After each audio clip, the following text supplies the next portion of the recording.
Everybody taking dog tags. Dog, this is awesome. It's Optimus Prime and your quadrant and talking to you. Got that?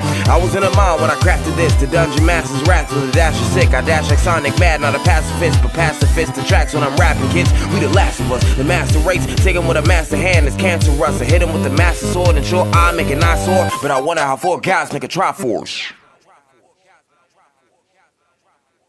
Hey guys, welcome to Trinity Force Podcast. Now you guys can hear me live. Two days in a row, I have to at least fuck something up.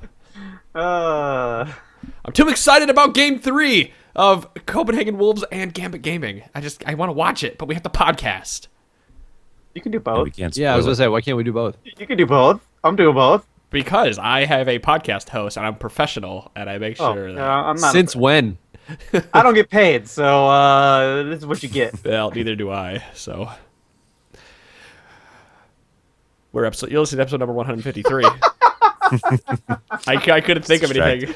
I'm distracted. I'm going to be very distracted tonight. Yeah, you guys are listening to episode number 153 of the Trinity Force Podcast. My name is Adam Ponophobia Cogswell. As always, I'm joined by these 4 great guys. DeClaude is here. Howdy. Baritone DeClaude. Yeah, sore throat. That's not really baritone. I want you to... I just need you to talk like for a very long, extended period of time and see if your voice gets lower and lower because your throat gets drier and drier. Might get higher and higher. Well, it might. I don't know. I'll have to read a listener question and see what happens. I'm going to make you do it. Dom Nom Nom is here. Uncontrollably. Yo, Ed Cheer. Hi, Dom. Hi. Hello. How's Lady Twitch? She's doing well and being a jerk. Look at that damn right. Look how cute she is. She's so good. Every episode now. She's waving at people. Wow. Yeah, she's making her appearance. Official Trinity Force mascot. Lady Twitch, I like it. Lady Twitch, baby. I think it used to be Ranhurt, but then he went off to fight demons and gain Paragon levels or something. What a jackass. Adam, I do have a question for you. I have an answer for you. Adam, do you have a day job? Yeah, I do have a day job. You should probably just quit it and start hitting the casino all the time because, dear God. I'm pretty good at betting. Is that about to be a spoiler? Yeah, what the hell? Just Adam is very good at picking the teams that are going to win, and I am a sucker for gambling in general. So, and I'm not. Unless I like really have a stake in, like I'm really cheering for a certain team, and Adam decides that that's the team he wants to bet on. That's when I won't bet. But otherwise, like I pretty much bet all the time, and I am doing nothing but losing so far this week. Well, to be fair, I'm not picking teams that I for the most part I haven't picked like the favorites or I have. Dom, it was a gambit. What you're doing Yeah. there, but. Yeah, Damn that game's still going right now. Yeah, I like him more with the deep voice. I can handle it. I can handle it with the deep voice, yeah. It's just it doesn't have as much. I'll inject as many as I can this episode. I guess. You're going to have to. And I'm going to keep an eye out for that long blink. That belies the true feeling. He's going to look like Mondo by the end of the podcast. You'll do a short blink. Like it might be something that grates on me over time, but right now, yeah, I'm okay with them. They probably should have admitted that. Then nice. They would have never. He would have. Hashtag enabled. Here we go. Hashtag dear Jesus. God. So, guys, we are on Facebook. Check us out, facebook.com/Trinity Force Podcast. We're on Twitter as well, twitter.com/T-Force Podcast. Actually, I said Trinity Force Podcast. It's facebook.com/T-Force Podcast. Everything is always T-Force Podcast because it's easy to remember. Website. Well, yeah. It's only easy to remember because you've repeated it so many times. Three times. No. I mean, over the last The hundreds 2 of years times. or whatever. Yeah. Well, I want people to remember. I also want people to go rate us on iTunes. We are 5 reviews away from 200. Didn't I ask for the end of March or beginning of March? I think it was beginning of March I asked for people to get us to 200. I think it was... What are you drinking? What? What are you drinking? God, this podcast is going to be... Whiskey. Whiskey. There we go. Okay, that's what I... Bullet rye. Rye whiskey. Ugh. Bullet rye. Fan of rye, anything. Bullet rye. Guys, we're still looking for podcast buttons. If you went to PAX East and got a button, we would want to see pictures of those because I don't even have one, and I really want to see what they look like. I mean, Has anybody posted? No, I haven't. No one has posted. It's been 2 days, and our fans are a bunch of slackers. That's right, you're all a bunch of slackers. So are we. Well, I don't know. We go live fuck it. Yeah. Yep. Slacking on that comeback. I just ain't got it tonight. But you know what we do have tonight? 1 free hour of coaching from lol-coaching.com. So there is a giveaway going That on was right now. acceptable, Good by the transition. way. Smooth. That was a good one. Thank you. Like Cheers whiskey, that was smooth. So, guys, go check out tinyurl.com/LOL coach. If you go there and you look for the scene that we talk about in that post, email that scene to contest@trinityforcepodcast.com. You are then in the running for 1 free hour of coaching from a high diamond challenger level player of any role in the Rift. So you guys get out there for an hour. Don't forget to go check those guys out. And, it's like $10 an hour or something. Like, people don't even charge. Some of the guys are free, and they just ask for a donation. So you can go there and get an hour of coaching from a diamond guy for $5 if you wanted. We recommend you pay $10 because it's not that much, considering what pros will charge you. But Yeah, really. Which is a lot. which is, yeah, we're talking 10 times that amount. So, Got to make a living, though. well, they're making 13.5 a split or 12.5 a split. They got to have some kind of living, right? Yep, all in a group house. Better Yeah, split the rent. those sponsorships and stream revenue. That's not doing them any good. And tons of energy drinks to shorten their lives. That's what beer's for. Speaking of revenue, we had a couple donations come in today. We had one donation come in from Zach. He donated the best amount of money I've seen yet. He donated $13.37. Lead. Now, $1,337 would be The new favorite, yeah. I don't know what I would do with $1,337. $133.70. yeah. That was pretty late, though. That was pretty late. Thank you very much, Zach, for your donation. Eric, actually, he donated $100 today. So thank you a ton, Eric, for that donation. Yeah, that's awesome. Sir. Well, clap. Your donations are going to help out the podcast, especially Eric's now, because we just had to go and pay for a new domain because you guys are eating up so much bandwidth that it was either pay like $200 a month or go find another solution. And I'm not made of money, regardless of what I've said in the past. So that donation is definitely going to help us out and help you guys. I don't continue think the you've ever podcast. intimated that you're made of money. No, I do have a money tree in the backyard, though. Nice. Um, Are you lending? Oh my God. Yeah, we'll talk after the podcast. So I think that's it for the news. Again, thank you guys for donating. And if you guys want to donate, there's a donation button on trinityforcepodcast.com. You guys can check that out and help out the podcast with whatever you feel. If you feel the money needs to go to something certain, tell us in the comment section. We are always up for ideas and helpful and yada yada. So with that said, let's talk about some League of Legends. I think this is going to be another question cast as we are going to round up the mailbag. With that said, we do need more questions. Feedback at trinityforcepodcast.com. We got a couple more in today that'll be at the end of the list here, and we want to continue to fill that up. So, guys, email us questions. We got this one kind of overall discussion point. Okay, go for it. I think I you like put that it. in there. Yeah, I did. So some of you know I'm a fan of Producto from the Smash Bros. Scene. I don't really follow Smash Brothers at all, but I like pretty much everything that guy says. I do try to catch his casts here and there. And he does a lot of Ask.fm answers on Twitter. And so it's really just interesting seeing that type of stuff because he's a big community figure for them. And so I kind of like seeing how other communities operate relative to League of Legends. And one of his answers a while back was along the lines of, he made this great point to me, or this great point that I want to share with you all. So he said, being afraid to fail means you stay stagnant. Sometimes you have to take risks. And in the context of that, he was talking about people who just habitually go back to certain characters, moves, and everything. Like they're just afraid to adjust their style, move on, like try new things in any sort of capacity, and that Like only sort playing of support. yeah. Yeah. So that type of thing. And I thought like that was a very applicable thing to League of Legends and everything. I know recently I did not step outside of my support comfort zone, but definitely stepped outside of my champion pool yeah. comfort zone. I agree with that statement 100%. Don't surrender either, because, don't shake your head at him, you surrendering French bastard. Nothing against you, French. I'm not Renekton. But he's French. I have picked up Come Zyra. on. I'm playing her now. And I'm not, like, failing at her, which was... I mean, like, I was bad at her, and I just didn't understand how things were working, but it got to a point where I didn't want to play her because I knew that meant our team was going to lose. Yeah, it just meant we were going to lose, and it sucks being the one who puts your team in that position. And I think for me, Team Builder really helped out with this. But because I knew I could go into a game and I was going to get to play Zyra. I know you guys all hate that. Freak. Yeah. And I really just sat down and for me it was forget everything that I knew about her, that I thought I knew about her, that I had seen other people do with her, and just relearn the champion from the basics, the very start. Just act like I had never played her before, because that was the only way I was going to wrap my head around what she does and she was supposed to be doing it. Just start fresh, plant the seed, watch her grow, and I'm not an all-star Zyra player anymore, but it's adequate now. It got better.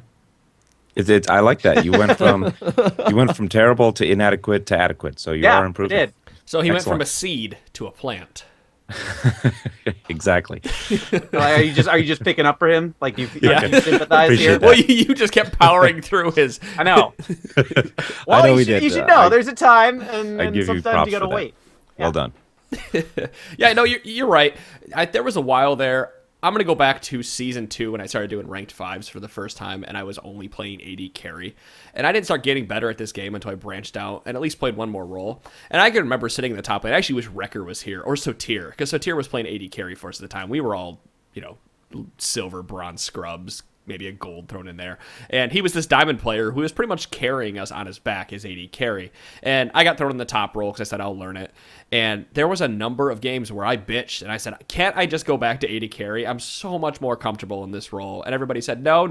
You need to keep playing this. You need to keep learning it. You're not going to get better at it unless you keep playing through it. And kind of going along with the fighting games, because Producto is from the fighting games, the same way if you pick up a new character, you have to put the hours in to get better at playing this new character. You're not just going to grab somebody and learn how to play it right away. And I do think there's something to be said for developing an aptitude for the game. A lot of times a new champion comes out and you read the abilities, you try the champion out in a bot game, a normal game, however you want to do it. It usually does, for most champions, I would say, once you have an aptitude for the game, it doesn't usually take too long to put together how the champion's kit is supposed to work, how you're supposed to succeed with that champion.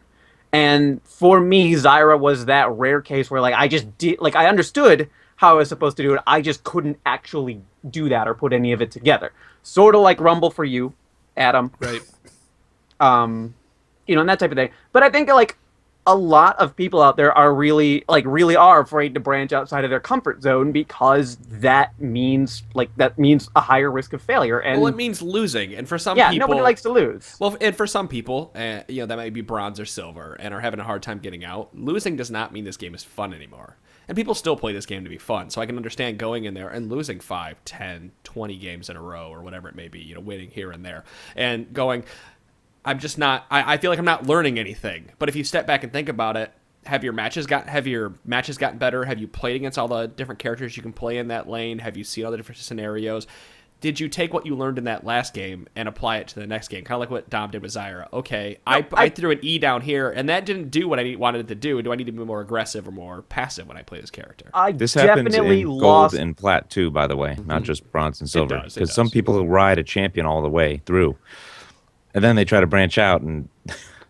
I definitely lost 4 straight games on Zyra before I finally won one and everything. But the first game was a train wreck, and that's a polite way of describing what happened. But every game was it got better and better, and then finally everything just clicked, and I understood what I needed to be doing with that champion. And then I was no longer afraid playing with her, and that was the game I played with you, Adam. Yeah, right. I was no longer afraid playing with her, and so then I was like, okay.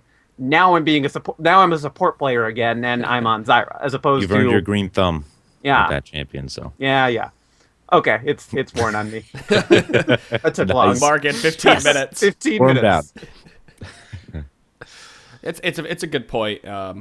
And I just think more people need to be aware that when they go into this game, if you're riding one character through bronze and it's working out for you, you do need to go jump into some normals. Don't be afraid to play normals and use those as a way to learn the game. We've said it before, mute everybody and go in there with one goal. My goal in this game is to not feed in my lane as X character. My goal is to come out in lane even in CS. It doesn't matter if I died 10 times. If I still come out even in CS, I've met that goal. I mean, Team Builder is great for this. It really is. Yeah, like just knowing the role or the champion that you want to play going into it really helps you just go it like that certain expectation you have going into a game that you might not be able to meet if you went into a normal, whether blind or draft. You can you guarantee get the thing that you were looking to work on in a game that still is against other people. You might be paired with great players. You might be paired against, you might be paired with just some terrible players. Adam and I have run into some truly bad players through Team Builder and everything. Yep. But for me personally, that didn't matter because I got to learn all the things that I needed to be doing on Zyra. What's not helpful is when your opponent is really terrible and you just steamroll them, and then you don't really learn anything, or someone's a disconnector on the other side, blah, blah, blah. So just going again. But if you're trying to learn something, like if you're trying to learn a champion and it's something you're particularly unfamiliar with, you're probably at a bit of a disadvantage. So a particularly terrible opponent might not be as might help bad baby step you there. Huh? Yeah. I mean, I'm not saying hope for that every time, but it's not so bad. It's not a lost cause. You can. It also feels good to practice. win with that champion. Let's be real. Feels good to win. Well, yeah, it feels good to win because you're having fun at the game. Actually, Yeah. I think we've had the most fun, kind of like that other game we played with your brother the other night where he was playing Tristana and I had GP top lane, and it was just, and we had Rengar in the jungle. No, it was Misfortune. No, it was a Tristana game. The last game of the night was Tristana, Gangplank, and there was a Rengar in the jungle. Oh, the Yordles and the Yordles and Gangplank or whatever it was. You were a Yordle, but you were Peter Pirate and his little friends. Yeah, I don't remember. Yeah, what it was like then. Rengar and the Yordles or something. Yeah, that's right. Could have been a band name. Because I played Lulu. Great. Yeah, because we had Corky in the mid. Yeah. Oh yeah. Yeah, that was the game Wrecker played Corky mid and Rageblade. built the stupidest shit I've ever seen. What did you play Rumble, Adam? No. Yeah, you did. No, I didn't. Sound like you. No, it wasn't Rumble because I didn't. I don't know what Yordle I played. No, I'm pretty sure you played Rumble. I know I did. I haven't played Rumble in a very long time. Heimerdinger? Yes, that's who it was. It was Heimerdinger. There you go. But anyway, like that game, like we went in there with a bunch of friends, and that I used that as an opportunity to learn a champion. I mean, I've been playing Heimer, but it gave me an opportunity to play Heimer some more and continue to learn him because I'm not as good at Heimer as I am Renekton, for example. And it also gave us an opportunity to go in there and learn to play as a team and have fun. And we took this game for a night and had fun with it. And what I took out of it was never let Wrecker play AP Corky mid with Ever. anything. Though we did kill Baron in like 22 minutes between Heimer and Rengar, so that was kind of cool. Well, yeah, that's funny. But yeah, the game before where it was the water warfare match, that was a lot of fun too. we should do some of those tonight. I think after this podcast done, we'll do fan games. Not in Summoner's Rift, probably Arams, but we'll do some kind of fan games when we're done here. So I really like that point. And if you guys have any other thoughts on that, or you've seen something that might pertain to League of Legends as, you know, like a learning point you've learned from other games, go ahead and email us with that because we'd like to hear it and discuss it some more. With that said, I'm gonna put that on you to add those to general game discussion then, because I don't like I tend to I read them, I scan them, but then I'm just looking for the questions to figure out what I need to add to the doc. All right. So, There's some more on me. That's what I want.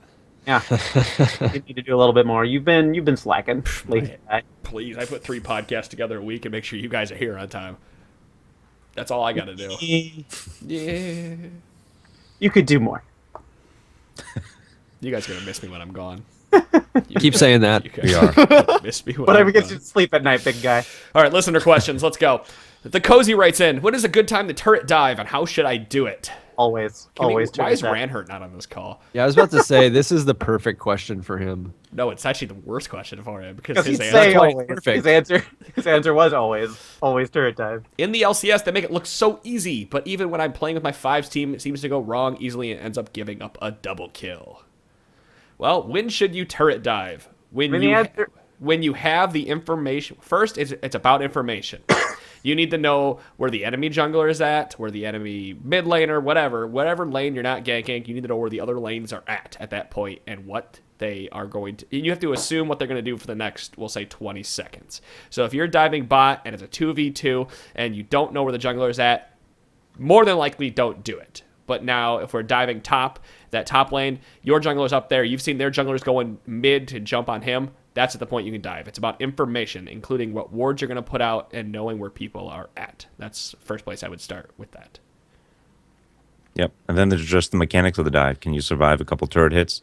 Can you swap turret hits with your lane partner or whoever's coming to help you dive? And that's pretty much what they do in the LCS. They'll tank a few hits, they'll swap it out.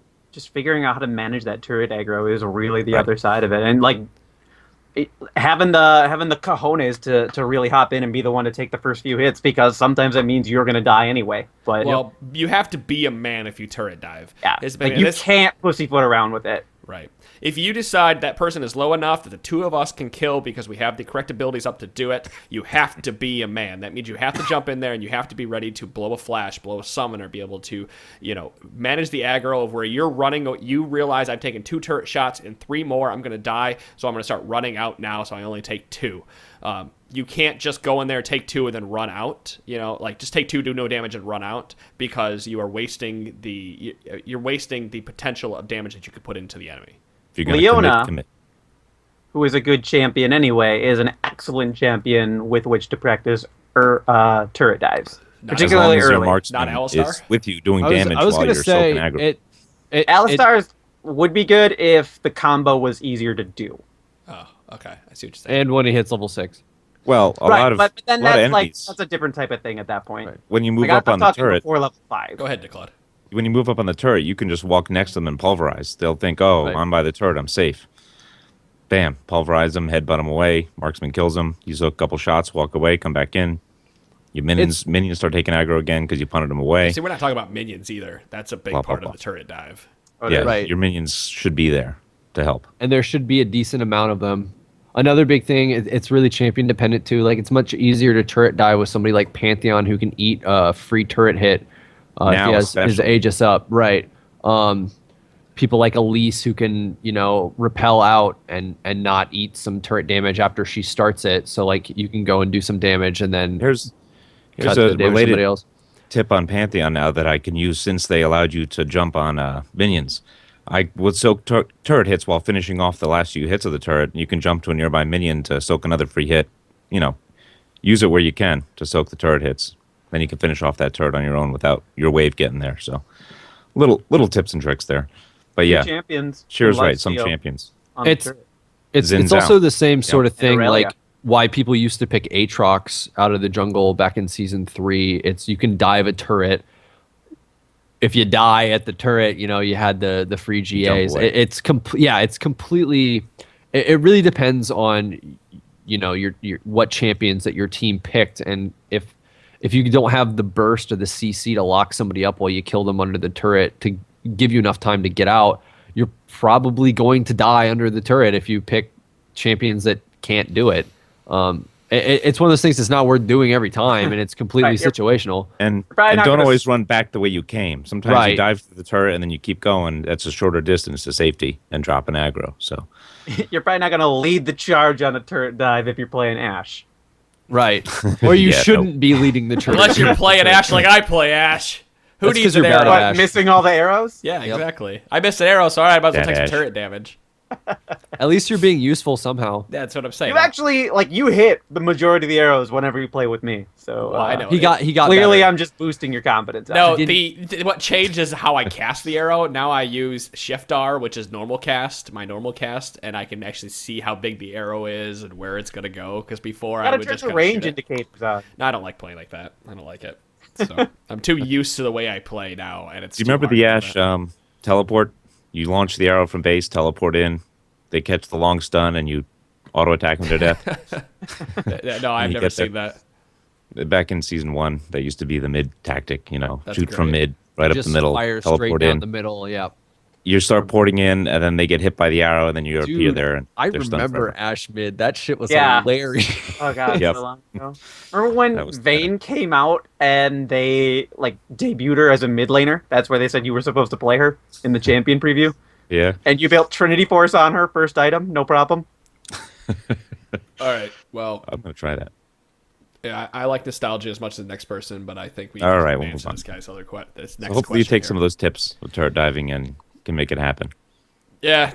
Well, I was gonna really quick. The reason the LCS makes it so easy, just like they make 4-person tower dives, the 4-person tower pushes look so easy, or the 2v1s look so easy, is because they have so much practice with it. These guys spend 8 hours a day playing a video game. What do you spend? They will go and simply practice those specific elements, as we learned in that Gnome Saiyan interview. Like, they will just practice that specific thing over and over and over until they understand exactly what they need to do every time going forward.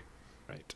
So just keep that in mind if you ever wonder, why do pros do this? Well, they're being paid to play the game, so they should be good at what they do. They have the time to do that. Watch and imitate, and maybe you can pick up some things.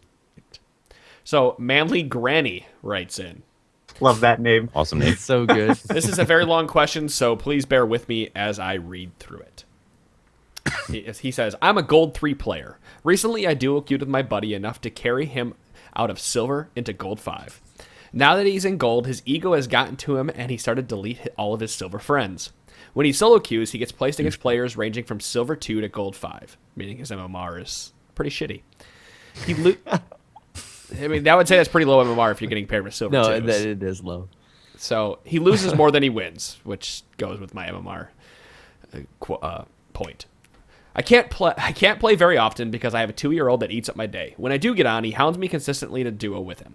I'm really tired of carrying him out of silver 3 to silver 1 back into gold 5. When we lose, I lose a lot of LP, and when we win, I gain a small amount in comparison. How can I cut his umbilical cord? Move him from your friends list. DeClaude, I like that answer, but if he's a good friend, I doubt that's the first thing that he jumps to do. Well, think about it. You ask him, okay, if I was silver, would you have dropped me from your friends list? Right. I should have. You were silver. Wow. I was. I would say look for a new duo queue partner. That's your level. I don't think it's a case where this, like, it doesn't read like this is their duo queue partners anymore, because this guy doesn't have a lot of time to play. Right. He's got the kid now, or he's got the kid who's getting older and taking more time. Presumably, I don't know anything about child rearing. Just solo queue. So he doesn't get a lot of time to play, and when he does hop on, just about it. I would probably if I was in this guy's situation, I would probably just try to play normal games with this guy, because if you're just trying to relax and you finally have a chance to play and you're just trying to relax, you're better off doing something where you can just have fun. And you can use an excuse. Use your 2-year-old as a crutch. Say, hey, I don't know when I might have to jump off here because so-and-so's got a thing. And that's, so let's just do it. That could have 2 benefits for you, though, if you think about it. One is that the friend will, the friend's only going to want to play ranked, so he's going to stop playing with this guy. And then that will free up this guy to actually play ranked again in the future.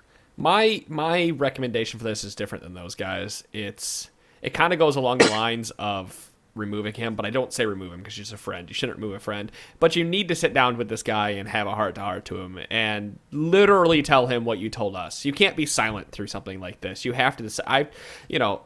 I'm not trying to be mean when I tell some of my friends that are Plat 5, but I'm going to say, I don't want to duo with you because I don't want to put my MMR at risk. I want you to be within the same, I want you to be Plat, if you're Plat 3 or Plat 4, I'll do with you. Plat, 1, 2, 3, then I will do with you. But you need to sit this guy down and say, listen, my MMR is sacred to me because I don't get much time to play. I have a kid, like these guys said. And I don't want to duo with you because yours is so low. I'm sorry.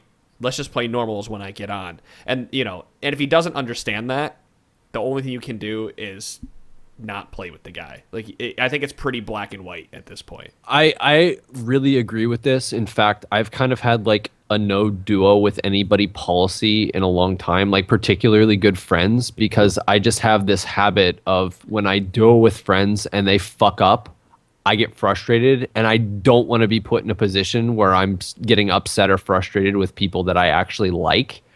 Mine's the opposite. I have terrible luck in ranked duo, so I don't want to hurt the other person I'm duoing with, so I stick to solo. I prefer to duo, but it's definitely a very select group of people that I'm willing to duo with. And part of it's just that I know they're not going to get upset if I have a bad game or something. If I end up being overmatched, whatever happens, if I'm having an off day, or the other person's just better than me. Like, it's going to be people who are not upset at me for that reason. But I tend to be like particularly sensitive to this issue because I don't want to hurt anybody else's MMR. I don't want like that to be the reason why someone else, like, I don't want to be the reason why someone else drops a rank. Mm-hmm. I understand that. It's, yeah, again, coming back to that, it comes down to what is more important to you. Is the friendship more important to you? Is the elo more important to you? And if the friendship is, and then really if the friendship and the elo are more important to you, you just got to tell the guy we're going to play normals. And this goes for anybody out there. We all have this type of friend that wants to do all the time or really wants to play. And I think taking this guy into team builder and trying to teach him is the best way. He's not going to learn until he wants to change himself. And you can't change anybody if they don't want to be changed. How many times have we heard that? That's 100% true. The guy has to like, and sometimes it takes a friend sitting down and saying, like, look, you are doing all of these things that are just terrible player qualities, and it's starting to be unfun to play with. Yeah. This applies to relationships, too. Yes, it does. It's so funny, because I've been listening to a lot of relationship talk shows, I had up until today when my XM died. God damn it! But no, I like on the way home. I listen to talk shows, and a lot of them are relationship talk shows, because it's 5:00 and a ton of people listened at that time. So, and they all say the same thing. It's what did Claude just went back to is you just have to think about it from a relationship standpoint and how do you handle that person. What would you tell that person in real life if this guy was always trying to take you out every Friday night and have you spend all his money, or you spend all your money on him to get him drunk? You eventually say, "Listen, I can't spend $50 on you every week. Get your own money." Dear God, we've become one of those podcasts. Yep. That's what I was thinking. Like, we are a relationship podcast now. Apparently. We're branching out. We have to get more listeners somehow. Good thing we're not going into my sordid demographic relationship here. history. Well, we're not going to talk about hear it now. history. What do you got, Dom? No. Dr. DeClaude is here with his suave voice. Dr. DeClaude. Is this like Love Tell me Line? all about it. This is like Trinity Force Love Line edition. It's the voice. The voice is selling it for you, man. He brings I was therapy about and ready to puns. open up to you. Do you think you're ready to make this No. kind of commitment, Dom? I don't. Dom, can you move the camera, lay on your bed, and just kind of... we got to talk about this. Dom, wait. Dom's thinking Show about me it. on this anatomically correct Timo statue where... all right, we'll move on. All right. Taki Pak, he writes in. Thank you, Manly Granny, for your question. Hopefully, whoa. Taki Pak writes in. What with the number of sweepers appearing in games, do you find that it is better to forego the most optimal ward placement for spots that won't grant as much vision but will likely last longer? I'm a big believer in just step ward. Like, get vision where you need to have it there and then. In the early game, you do have some opportunity to like go for key points, but as the game goes on, it's just like vision where it's going to help you the most, regardless of like whether or not it'll be quickly taken away. That's what you need. And as a support, if you have a sight stone, who cares if they sweep it? You put another one there, and they can't sweep it for quite a while. So I do that a lot. Like, people in bottom lane, people will like take a ward control. Like, I'll throw a ward down, and then someone will sweep it right away. And I'll be like, okay, nice job. Got a sight stone. Boom.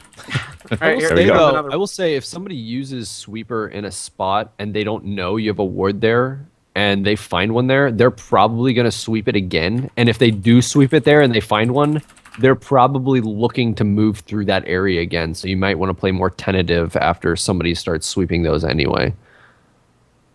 That's a good point. Yeah, thinking of like let's think of top They're lane. just randomly doing it. Yeah, There's a reason people are using a sweeper. I do that on Mal's all the time to set up the bush rate.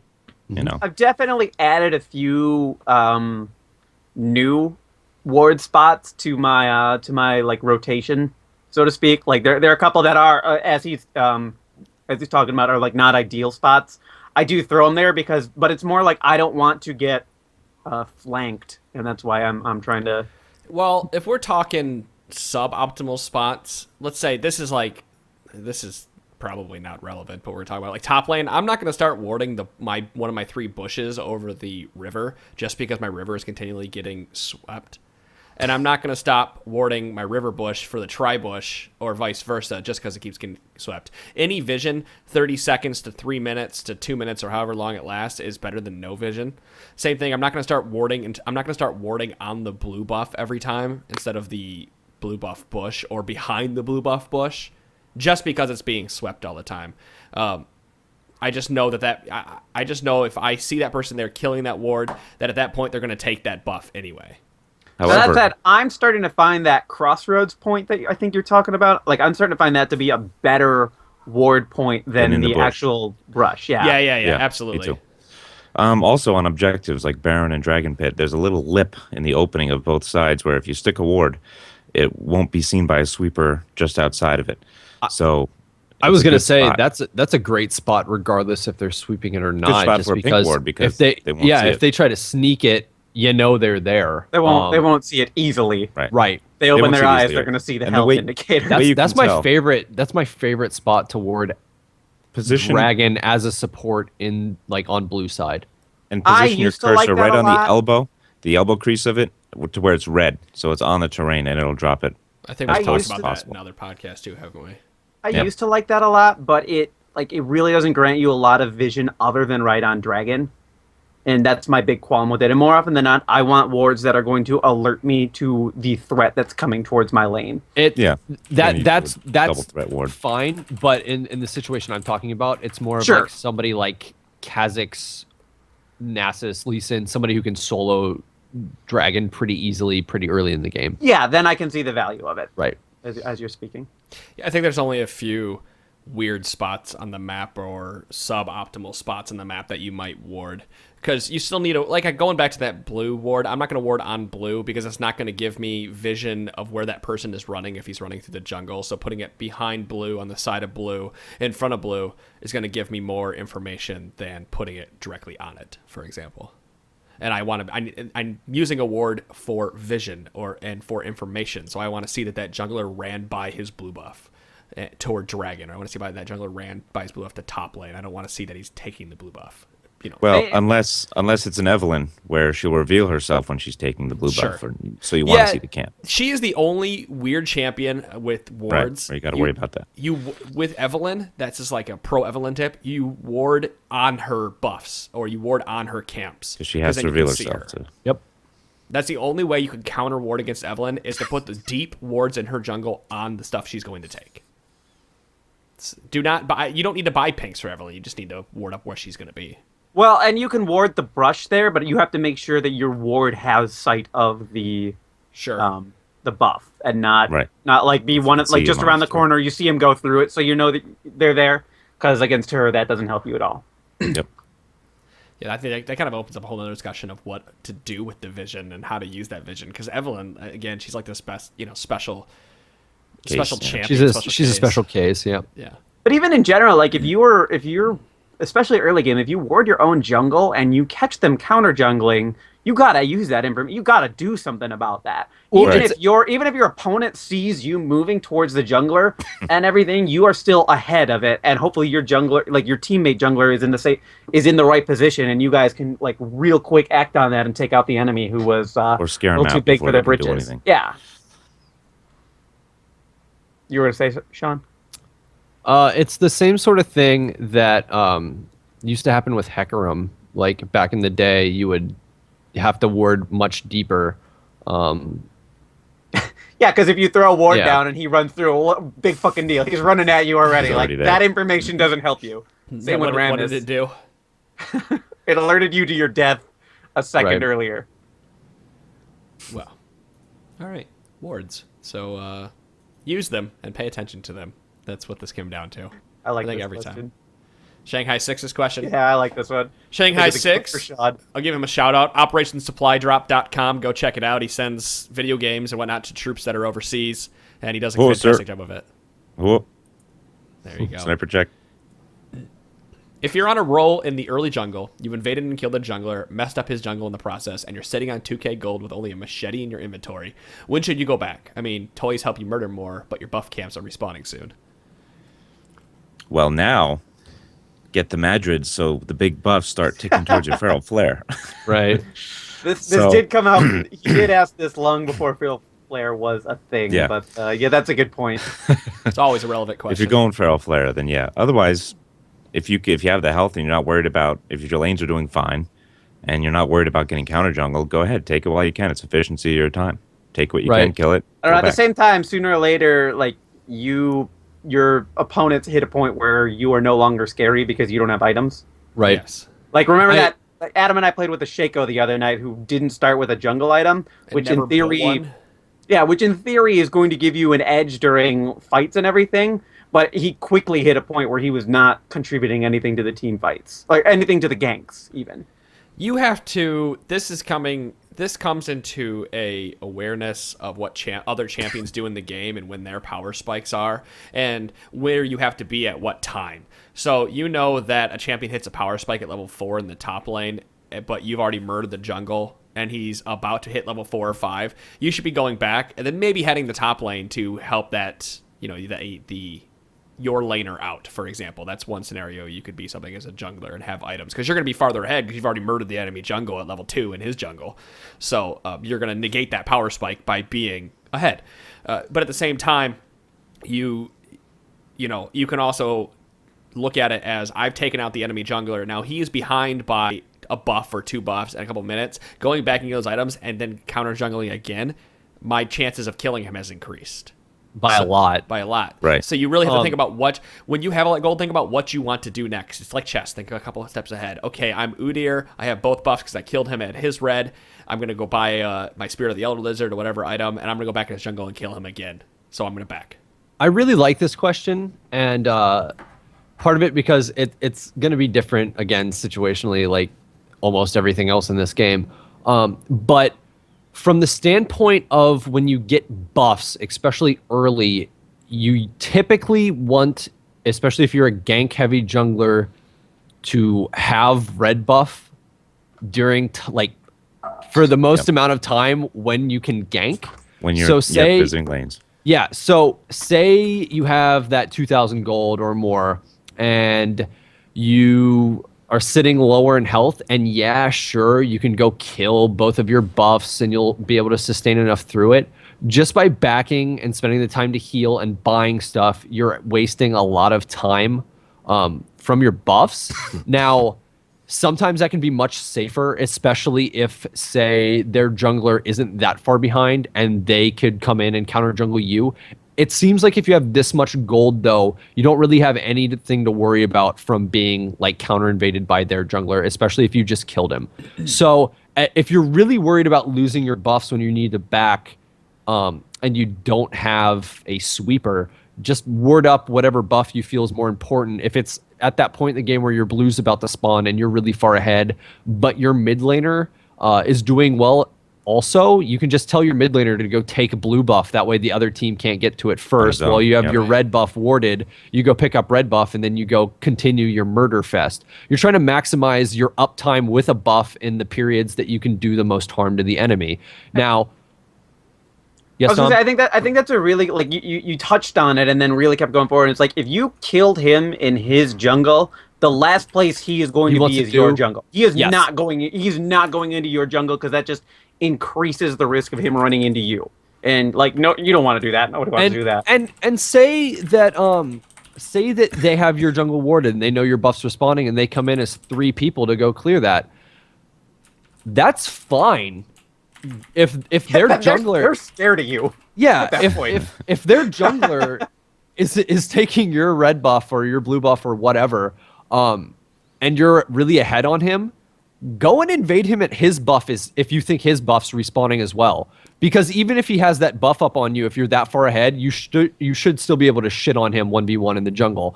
And chances are, if they go in thinking that they're going to 3v1 you, you're not there, and you go and you meet him at his, you'll probably still beat him 1v1, and then grats, you have one red buff or whatever buff, and he doesn't have anything.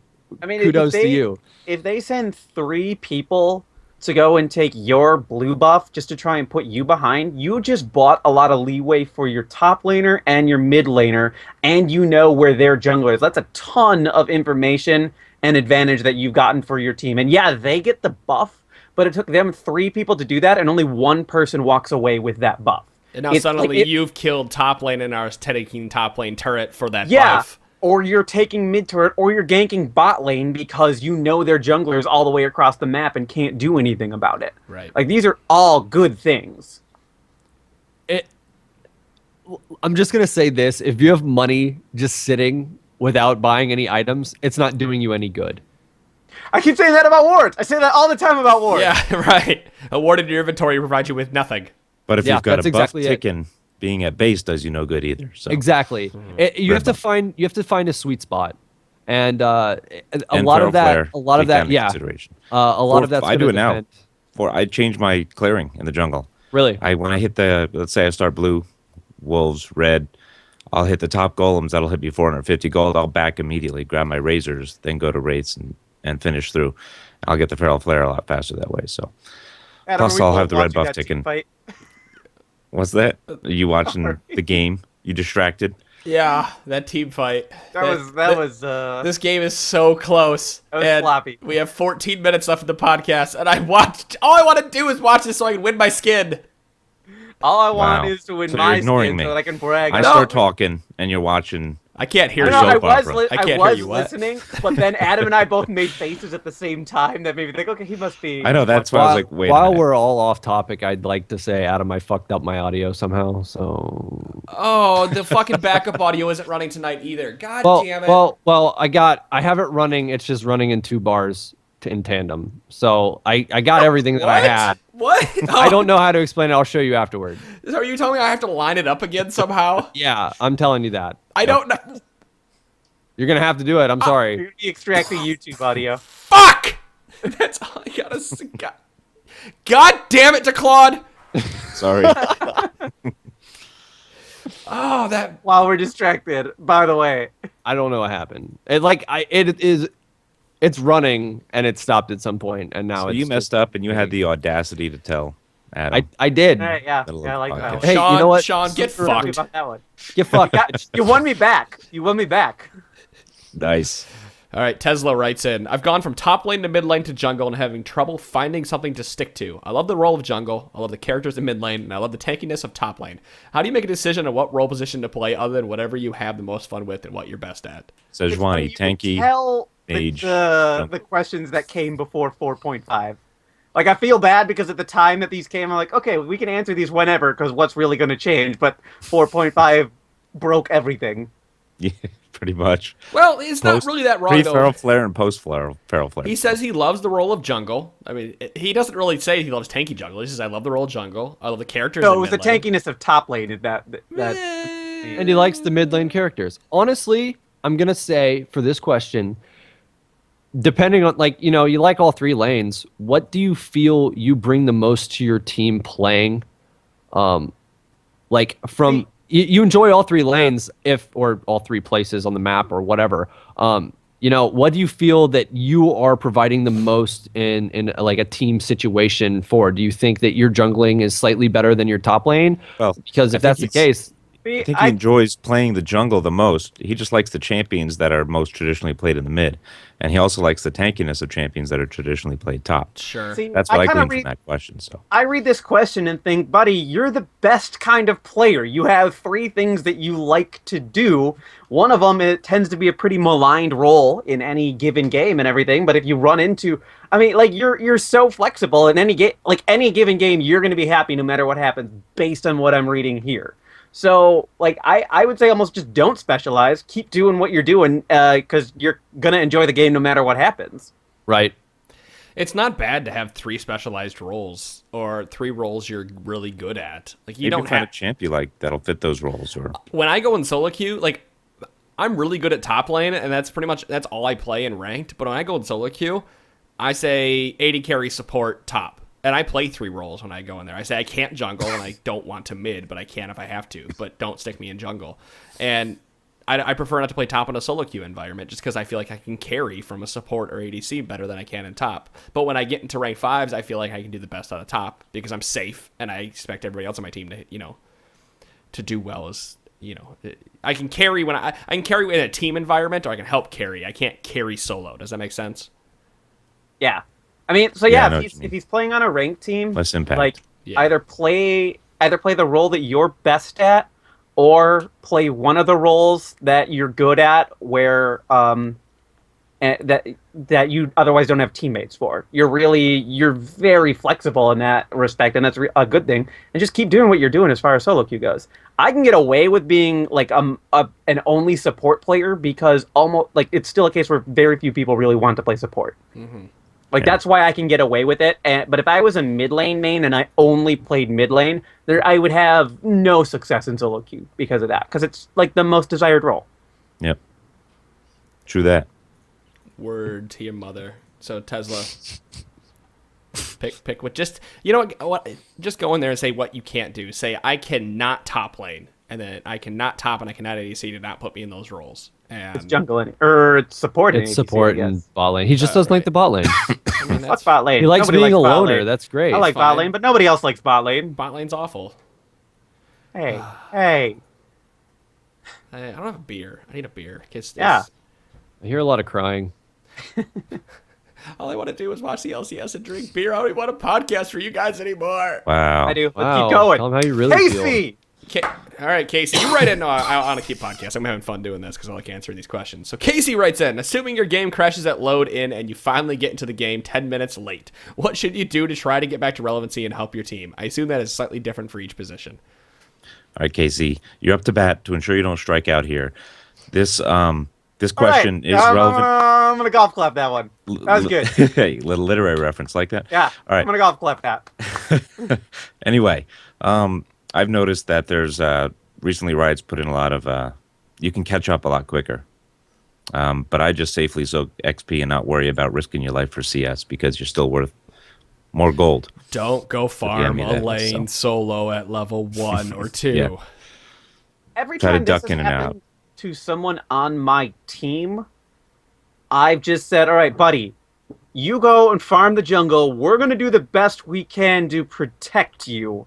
But you farm the jungle as best as you are able. And it's probably a little different right now. No, the jungle's good because the jungle gives more XP for... Oh, yeah. Everything gives more XP. You do the best you can to get back. Because you're sitting on a shit ton of gold, regardless of how long you've been out. You've got a ton of gold, so at least you're going to come in with a few items.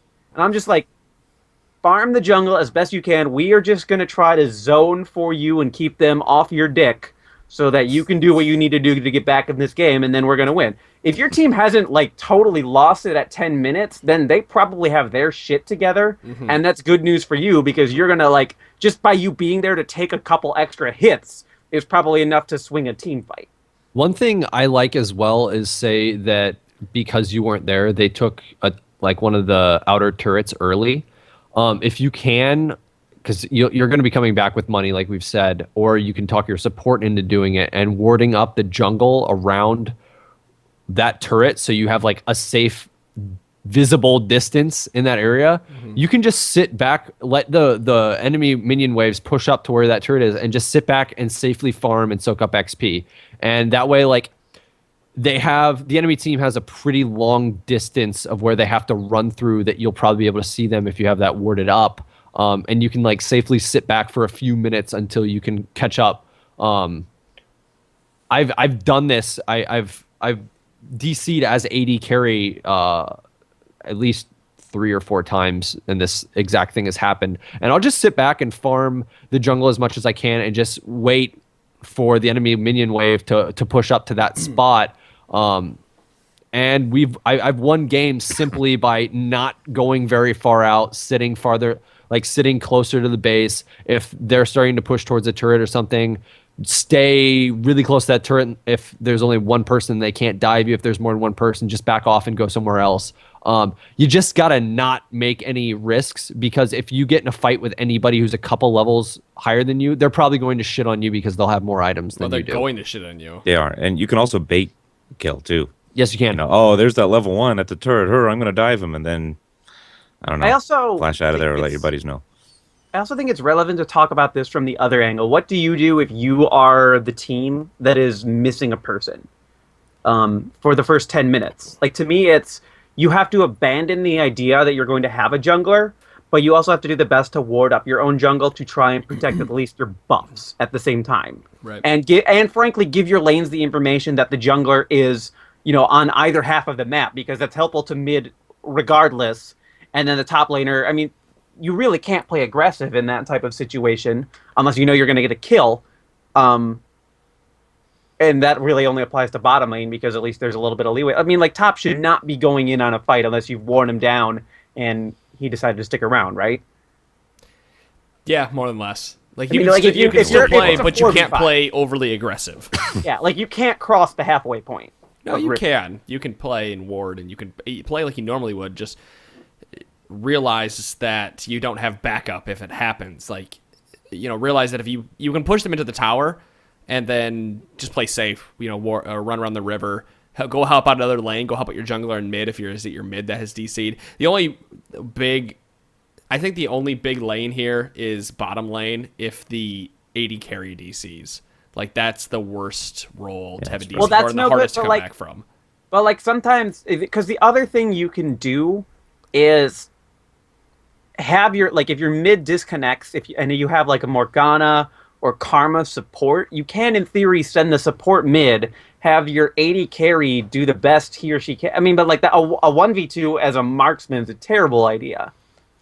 But would you advise almost doing a lane swap and having the marksman go up against the top laner? No, and then so you wouldn't do that? No, and part of that's because if the AD carries that far behind, top laner is usually pretty tanky, and at that point they can probably just dive the turret whenever they want, and they'll have the damage to kill you. No, I mean, like, I'm saying switch as soon as you possibly You're can. not going to be able to do that. It's going to be really too hard to do that in solo queue. People are going to want to stick to their lanes. You could, in theory, if you have Morgana, she could go mid, and your jungler could go bot as the support. I think that's the best way to do that if you're going to lane swap. Like, if your mid had DC'd. Because then at least your bottom lane has the support of somebody else being there and could all in. Then it turns into a kill lane instead of a farm up lane. Stop watching the game. And then your mid, who is slightly an AP carry, is getting kills or getting farm, rather, I should say, and can be more relevant. And it's always a rough situation, so just make the best out of it that you can and hope he reconnects. And then let him have farm. That's right. Let him get the jungle, because like we said before, you get more experience now when you're behind. So I think that answers that question. One more? Your call. Yeah, sure. Mike writes. I'm going to quick throw this out there now. Listeners, after this question, we have 3 left in the mailbag. This has never happened the entire time I've been on the show. I have 2 that I haven't sent. You son of a bitch! They came in later this evening, and I sent you that $100 donation. You didn't add it to the document, so I went and added it. So way to make Dom eat crow. I was making pasta. That's not my fault. No. Mike writes, my friends and I often have on when to kill carries. I'm under the impression to not go after carries when the losses or damage you receive is too great. Should I follow up and initiate when doing so puts me out of position and in danger? Sorry, that question was hard to read. When should you go after the carries? It's hard to answer. The answer to that direct question is no. You want to kill a target of opportunity, but you can usually draw out the carry. Or if you're zoning the carry from the fight, you're doing your job anyway. And then when he does come in, then you dogpile him. So. Wow. Yeah. All right, DeClaude. That was like the most concise answer. Yeah, that was he did it. We can move on. He did it. Wow. I've got nothing to add. That's pretty much it, though. Targets you don't want to let a carry draw you out and then you get killed because now you're the target of opportunity. So.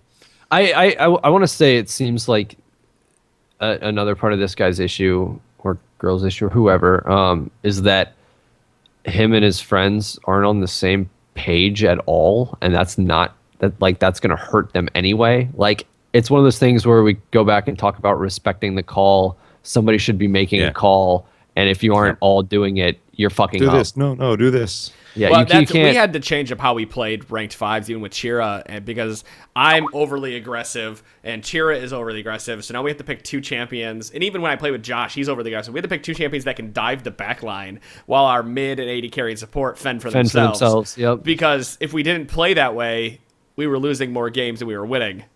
Because we were putting their AD carry to turn heel. So. That's why you like playing with me, because I'm either overly aggressive or I have your back. But I'm the most aggressive AD carry. I'm committing to a fight. That's just happening. Yeah, well, how many times have we yelled about that Zed? Let's say you're in the fight and you're targeting the tank or the front line because that's what's in your range. Keep an eye on the AD carry and hold on to your gap closer or something. So when he does come in, and he's contributing to the fight for his team, that's when you can optimize. He becomes a target of opportunity. So just keep an eye on the carry, but you don't just automatically target the carry running through the gauntlet to get there. You do as much damage as you can to others while the carry gets into range of you, and then you beat his ass. So yeah, I mean, and then otherwise figure out who the biggest threat is. If you can't murder that person, then keep that person out of the fight. That happened to Fiora last night.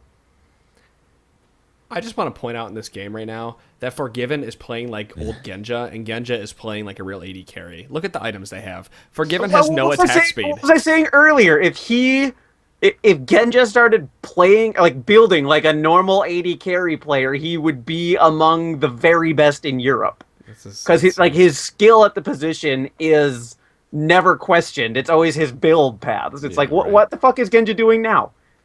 Yeah, right. All right, guys, thanks for listening to the Trinity Force Podcast. Don't forget we have a contest going on with LOL classes, tinyurl.com/LOL coach. Go find the scene that we talk about in there and email us that scene to contest@trinityforcepodcast.com. You can win 1 free hour of coaching with a Diamond Challenger level player. And while you're there, don't forget to check out the other coaches that are available, and you guys can get coaching for $10 an hour. It's really cheap, and they do a great job. So guys, go check them out, and that ends this podcast. So, and I just want to say sorry for the voice, but I did.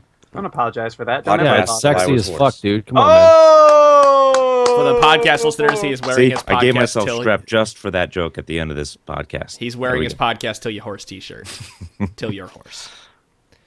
All right, guys. Thanks for listening to episode number 153. Stick around if you are watching live. We are going to play Arams, and we'll see you all next week.